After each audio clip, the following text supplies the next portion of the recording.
गढ़ का मोटा मुखिया आराम से अपने सोफे पर बैठा जलेबियां खा रहा था कि तभी उसका बेटा भागा आता है। अरे बापू, अरे बापू!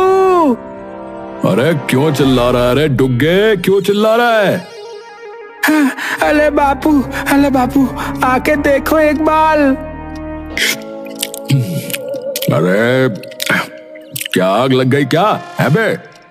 अरे बापू, आपके चुनाव वाले होल्डिंग के सामने अब किसी और का होल्डिंग लग चुका है। अबे बुड़बक, ऐसे कैसे हो सकता है रे? हैं? हमारे खिलाफ चुनाव में खड़े होने की हिम्मत कौन करेगा बता? अरे आके तुम ही देख लो कौन हिम्मत कर रहा है। घनश्याम लट्टू की तरह घूमता हुआ अपने सोफे से उठने की कोशिश करता है। डुग्गू हाथ पकड़कर उसे वापस उठाता है। अरे बापू, बिल्कुल ही फुटबॉल हो लिए तुम तो। घनश्याम और डुग्गू होर्डिंग के पास जाते हैं।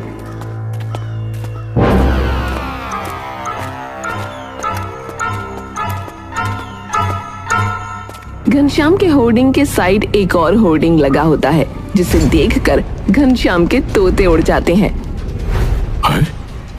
धूपड़ सिंह? आप जानते हो? अरे हाँ, मुझसे पहले यही गांव का मुखिया था रे। अरे तो कोई बात नहीं, डलते क्यों हो बापू, फिर से हरा देना। अरे पर ये कैसे हो सकता है बे? अरे बापू, प्रजातंत्र है, लोकतंत्र क्यों नहीं हो सकता?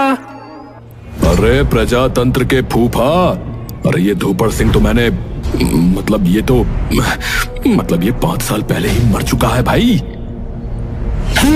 अरे फिर ये कौन है? अरे डुग्गू सुन, एक काम कर, जाके पता कर कौन कर रहा है ये मजाक।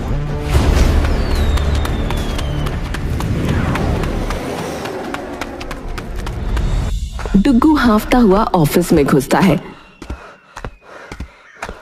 जैसे ही वो ऑफिस पहुंचता है तो पंखा खुद ब खुद बंद हो जाता है।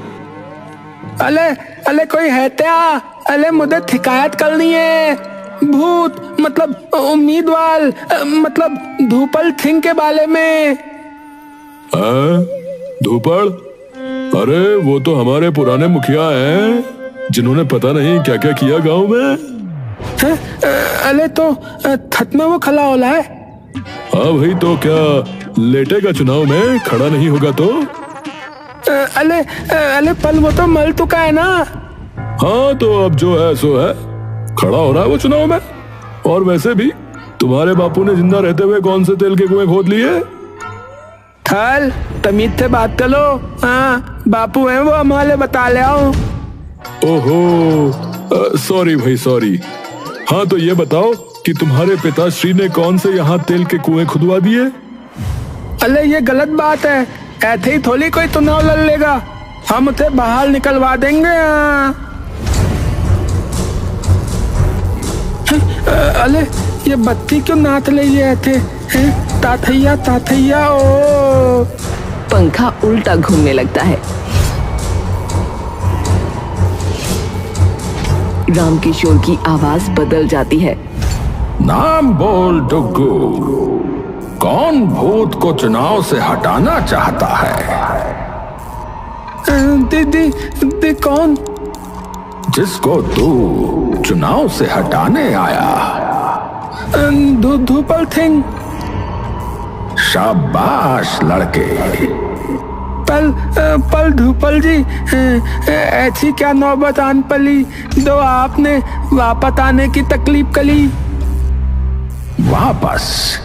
अबे तेरे बाप ने जाने ही कहा दिया है, ऐसी तैसी पेल के रख दी। उसे ये लगने लगा है कि मुखिया बनना मतलब समोसे और जलेबियां खाना है। अबे बंद गोभी लगने लगा है तेरा बाप। हाँ, चारों तरफ से गोल गोल और नसें फूली हुई। तो अब उसे बताना पड़ेगा कि मुखिया बनना होता क्या है। उसे अपनी सीट की पेटी बांधनी पड़ेगी क्योंकि ये चुनाव की गाड़ी अब ऐसे हिचकोले खाएगी कि तेरा बाप चक्कर खा के गिरेगा। हाँ, भ्रष्टाचारियों को मुक्ति नहीं, सिर्फ सस्पेंशन मिलेगा और इसका शुभारंभ होगा तेरे हाथों से। मतलब फॉर्म नंबर 666 ले और भर। मेरा रजिस्ट्रेशन का आखिरी फॉर्म बचा था। मुझे लगा था तेरा बाप आएगा भिनकता हुआ तो उससे भरवाऊंगा, पर तू सही चलेगा। पल अरे पर क्या कर रहा है? भरता है या तेरे अंदर भूत घुस जाए और फिर तेरे ही बाप के सामने अपने नारे लगवाऊं? हैं? नहीं, भलता हूँ मैं भलता हूँ। डुग्गू वो पूरा फॉर्म भर देता है और भाग के अपने पिता के पास जाता है। अरे बापू, अरे बापू।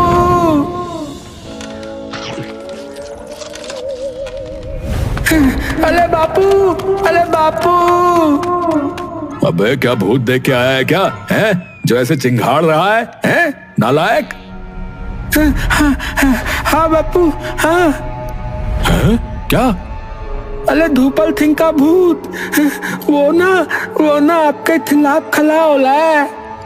घनश्याम दंग रह जाता है और उठने की कोशिश करता है।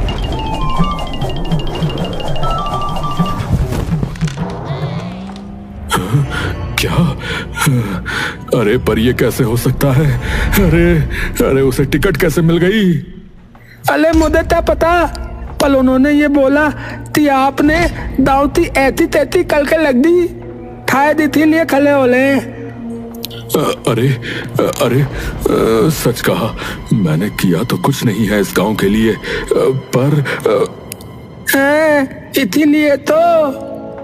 अच्छा, अब तेरे को भी ज्यादा बोलना आ गया है, लगाऊं एक? घनश्याम चप्पल उठाने के लिए बैठे बैठे नीचे की ओर झुकता है, पर उसका पेट बीच में अटक जाता है और वो थोड़ी देर जोर लगा के वापस पीछे की ओर अकड़कर हो जाता है। हाय राम, जान ही निकल गई। ये देख के डुग्गू अपने सिर पर हाथ मारने लगता है। चल कोई नहीं, मैं भी देखूं कि कैसे जीतेगा ये भूत या धूपड़ कहीं का।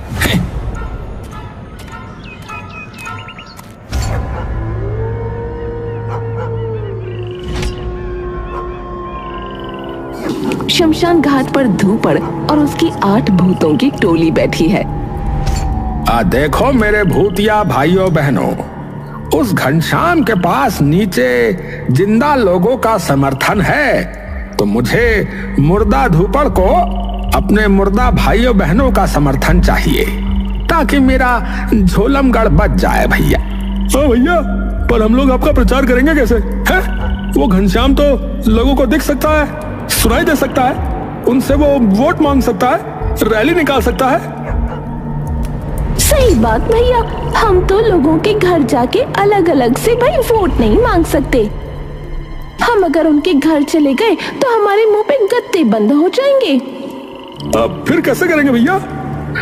अरे वो सब मुझ पर छोड़ दो, बस ये समझो कि दिन उसका और रात हमारी।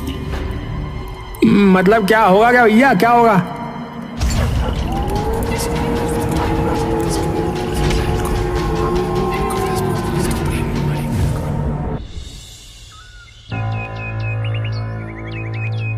अगला दिन चढ़ते ही झोलमपुर में चुनाव की तैयारी जोरों शोरों से शुरू हो जाती है। एक तरफ घनश्याम पूरे गांव में अपनी सोफा पार्टी के पर्चे बिखेरता चलता है और बीच बीच में पान की पिचकारी गांव में थूकता चलता है। पीछे नारे लगते हैं, मुखिया जी तो वहाँ है, झोलम का भविष्य सोफा है। मुखिया जी तो। घनश्याम की रैली गांव के स्कूल के सामने से निकलती है।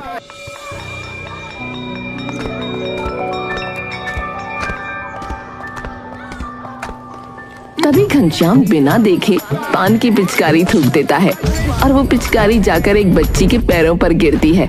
बच्ची चुपचाप नीचे की ओर देखती है और आंखों में उदासी लिए चुपचाप वापस चल पड़ती है। ये सब धूपड़ दूर से देख रहा होता है। हरामखोर है, समोसे की औलाद कहीं के, देवता समान बच्ची पे थूक के गया है ना। हाँ, तुझे मैं बताता हूँ साले, रुक।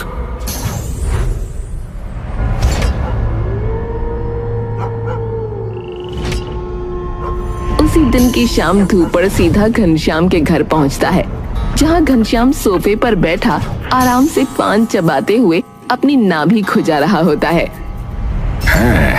ठीक है बेटा, अब खिलाता हूँ तुझे आज मैं पान, बनारसी पान साले, रुक।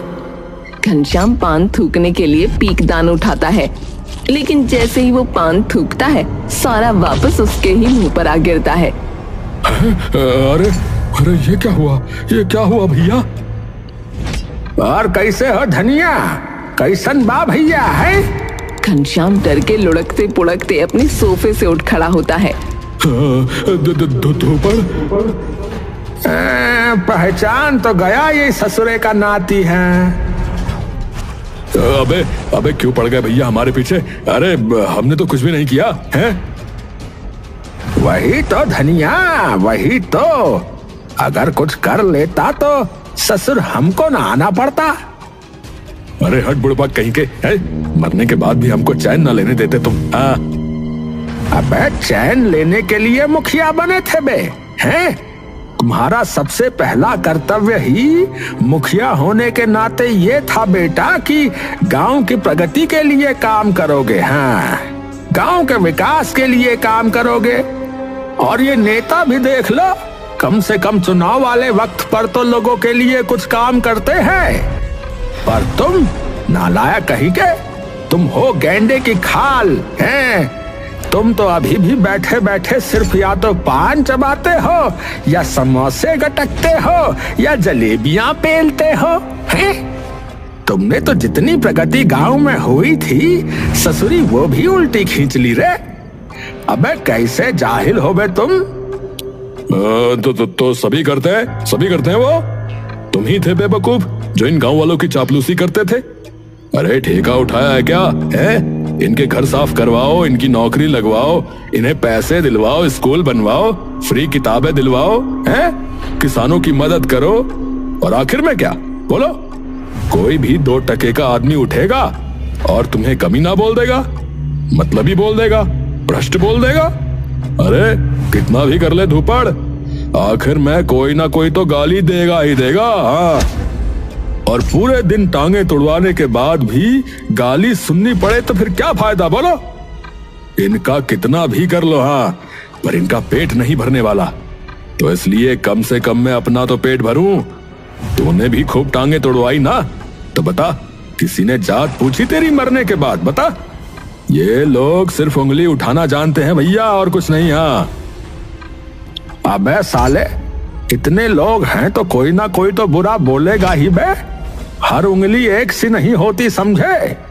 इसका मतलब ये थोड़ी है कि तू इनका सुख चैन ही छीन ले, है बे? अरे मैं ऐसा ही हूँ, ऐसा ही रहूंगा। हाँ, तू बदल लियो अगर है हिम्मत तो। हाँ, अब की तूने बात काम की तो ठीक है फिर धनिया। तू नहीं सुधरेगा ना तो तुझे जबरदस्ती मैं सुधारूंगा और तुझसे तेरी कुर्सी भी छीनूंगा। हैं? अरे जा, क्या करेगी तेरी भटकती आत्मा है? बता, सामने आया तो लोग वैसे ही डरेंगे। हाँ, तो बता कैसे प्रचार करेगा? है? ऐसे नहीं मानोगे तुम धनिया। हाँ, लो बेटा, अब करते रहो साफ। हाँ, पूरा दिन लग जाएगा बाल्टी और कपड़ा लेके लगे रहना दीवार घिसने में, ठीक है? और धूपड़ वहां से निकल जाता है।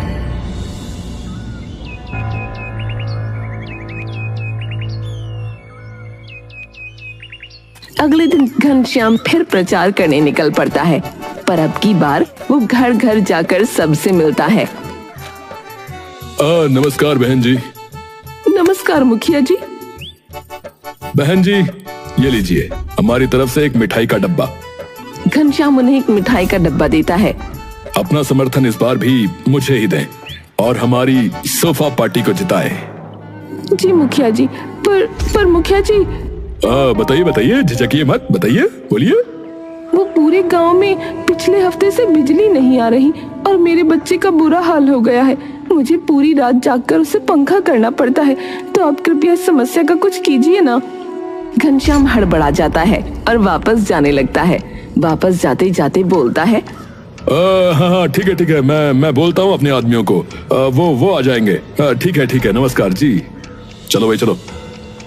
वो औरत घनश्याम की तरफ देख रही होती है और घनश्याम अपना मुंह मोड़कर वहाँ से बिना उस औरत की तरफ देखे निकल जाता है। घनश्याम और कई सारे घरों में अपने लिए समर्थन मांगने जाता है, लेकिन सभी जगह लोगों की उससे कोई न कोई मांग होती है, खासकर बिजली की। इस पूरी घटना को धूपड़ हवा में उड़ते हुए ध्यान से देख रहा होता है। रुक जा बेटा, रुक जा, तुझे तो मैं सुधारता हूँ। सबक नंबर 2 अब होगा शुरू।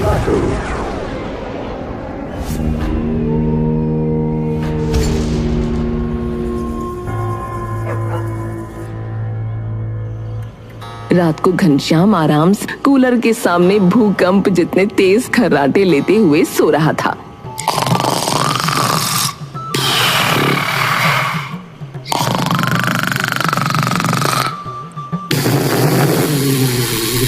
तभी अचानक उसका कूलर बंद हो जाता है। घनश्याम उठता है।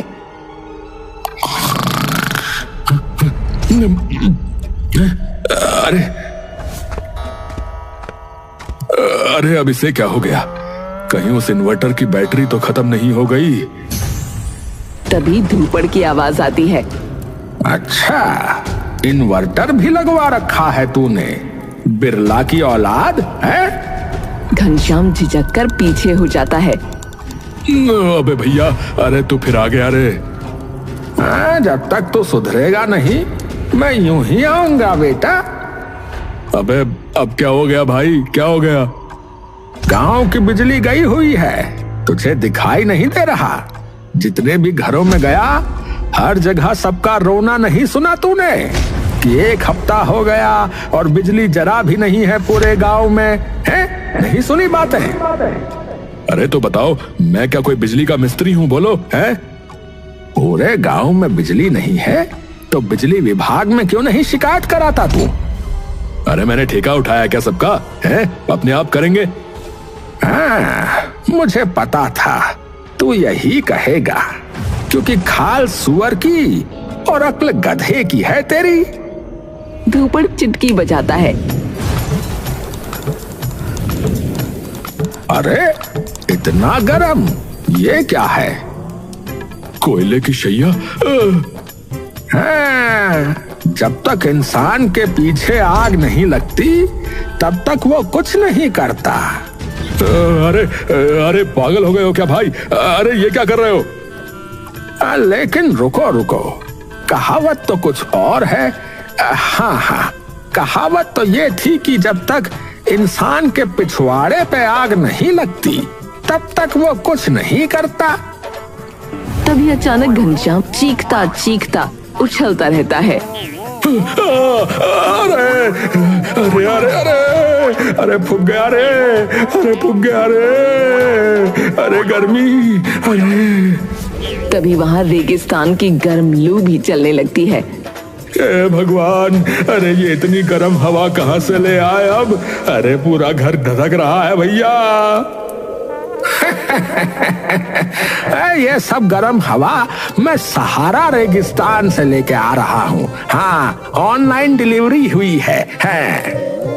हे भगवान, अरे क्या पिघलाओगे क्या भाई? अरे भैया इतनी गर्मी लग रही है। बताओ भाई बताओ, क्या करना है? बताओ जल्दी बताओ। शाबाश, तो जो है तो अब ध्यान से सुन। अब कल तुझे जाना है बिजली विभाग, समझा? फिर जाना उस औरत के घर और उसे पंखा कूलर देकर आना। अरे पर कूलर तो मेरा है, मेरा कूलर है वो। अरे थोड़ा निस्वार्थी बन बे, गधा बुद्धि कहीं के। और तभी तुम्हें वोट मिलेंगे अगर ये करोगे तो, समझे?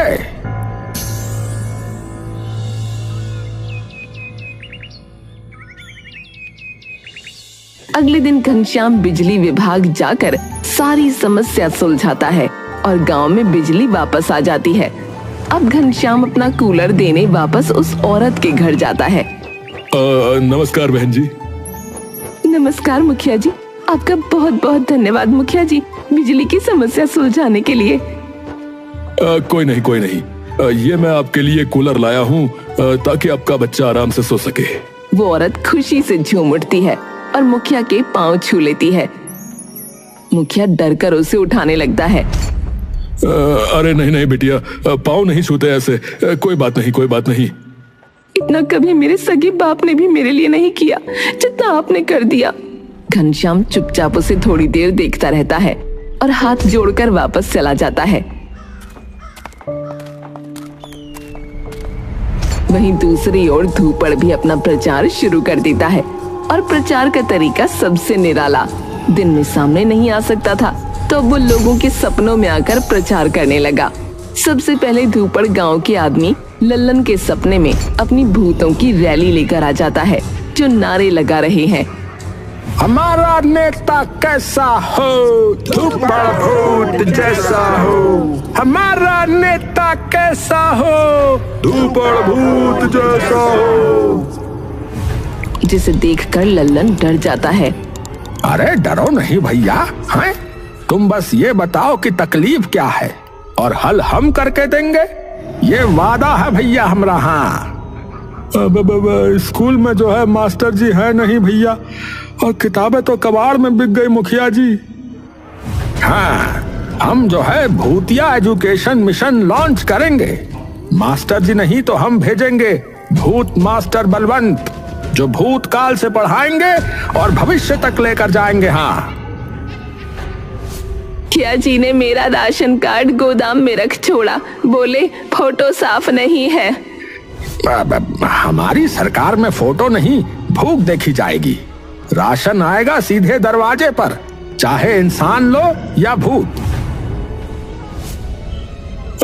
हमारे मंदिर की घंटी चुराई किसी ने, ससुरा पूजन अधूरा रह जाता है, और भी कई चीजें भाई चोरी गांव से। हमने कहा मुखिया से कि एक चौकीदार रख ले गांव में, तो कहने लगे कि तुम्हारा तुम देखो। घंटी की चोरी करने वाला अब रोज भूतों का भजन मंडल सुनेगा। हाँ, वो भी रात 12 बजे से सुबह 4 बजे तक निरंतर। और आप चिंता ना करें, उस मुखिया को सबक मैं सिखा ही रहा हूँ। साथ साथ उसके कानों में भी घंटी बजवाऊंगा, आप चिंता ना करें। अरे धूपड़, अरे मेरी जान के दुश्मन, क्या करूं इसका। धूपड़ बार बार घनश्याम को अपने सबकों से ये सिखा रहा था कि अच्छा मुखिया बना कैसे जाता है।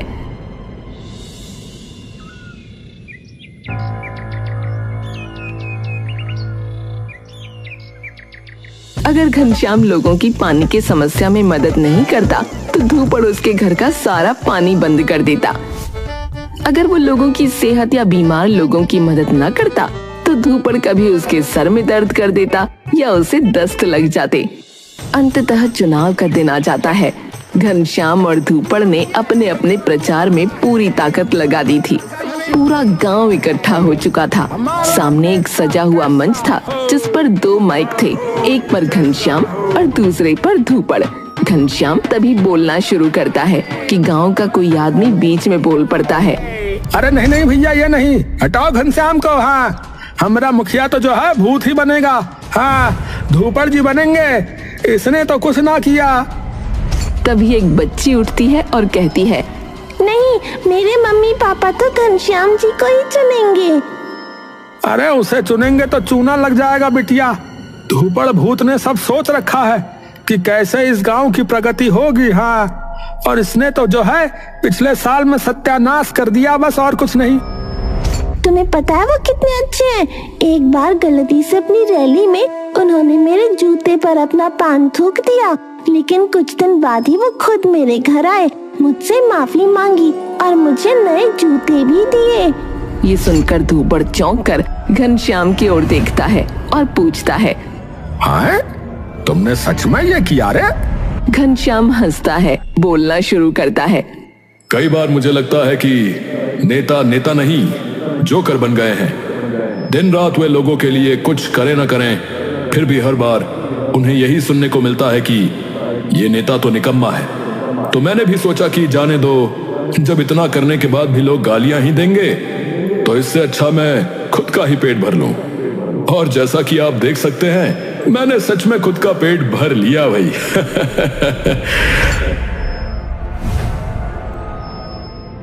लेकिन आज समझ में आ गया कि अगर इतनी मेहनत करने पर 4 लोग गालियां देंगे तो 400 लोग अच्छा भी तो बोलेंगे। इंसान की प्रवृत्ति है कि बुरी चीज पहले दिखती है उसे, लेकिन ये हमारे धूपड़, उन्हें बहुत पहले ही ये बात पता थी। इसलिए इन्होंने मुझे अच्छा मुखिया बनाने के चक्कर में पता नहीं क्या क्या कर दिया। कभी मेरे घर का पानी बंद कर दिया, कभी कोयले पर मेरा पिछवाड़ा रखवा दिया, और कभी मेरा घर पान की पिचकारी से भर दिया।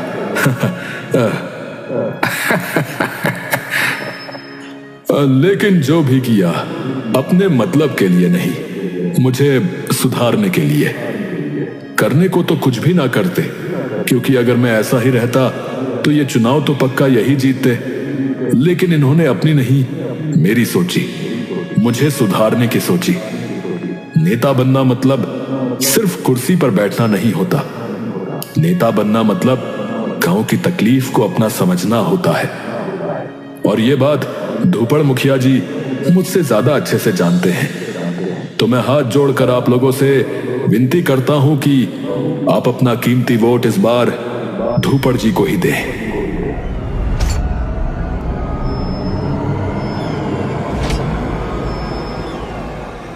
धूपड़ घनश्याम को देखकर मुस्कुराता है और लोगों के सामने आ जाता है।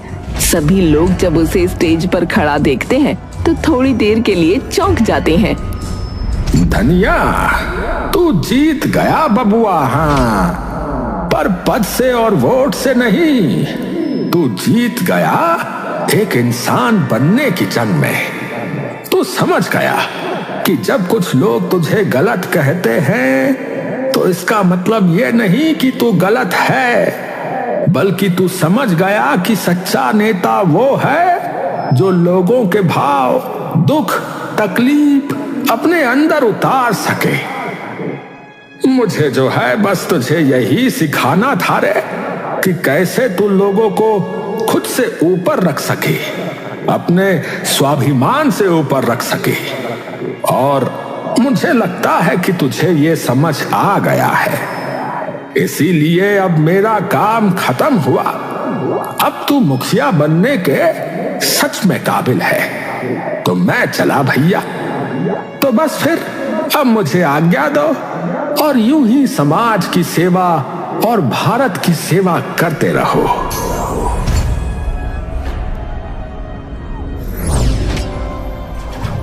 सभी लोग तालियां बजाते रहते हैं और घनश्याम की आंखें नम हो जाती हैं।